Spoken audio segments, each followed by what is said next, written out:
აჭარის მთავრობამ 7 თვის მუშაობის შედეგები შეაჯამა რეგიონის პირველი პირის არჩილ ხაბაძის განცხადებით მთავრობამ ხარჯები შეამცირა და გამოთავისუფლებული თანხა სოციალურ და სხვა სახის პროექტებზე განაწილდება. მისივე ინფორმაციით რეგიონის ბიუჯეტის შემოსავლები გაზრდილია, პრიორიტეტად კი სხვა დარგებთან ერთად განათლება, ჯანდაცვა და ტურიზმი რჩება.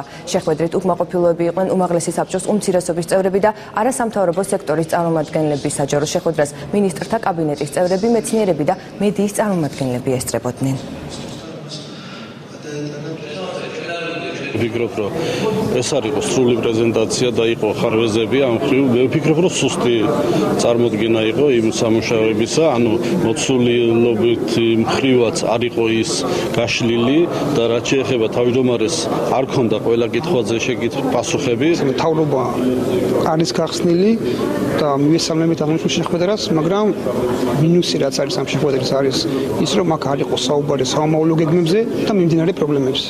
ჩვენ პრიორიტეტები რაც დავასახელებ წინა საარჩევნო და ბიუჯეტის შედგენის დროს, როცა გადავისრულეთ პრიორიტეტების მიხედვით ბიუჯეტის ძირითადი ნაწილი სოფლის მეურნეობა, ჯანდაცვა, რა თქმა უნდა განათლება ნაწილობრივ თითქმის იგივე დარჩა ბიუჯეტის, მაგრამ გაიზარდა სოფლის მეურნეობა და ჯანდაცვა.